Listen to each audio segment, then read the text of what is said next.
maaaring kabiyati, matutukan namin.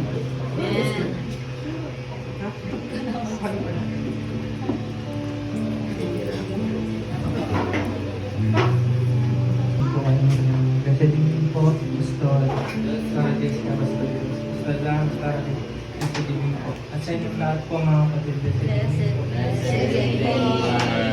nagpapasalamat po kayo ng mangyayari sa bagong buhay na kalaw kay ang Libora din sa 4 years na nagkalaw niya mangyayari na kay Libora.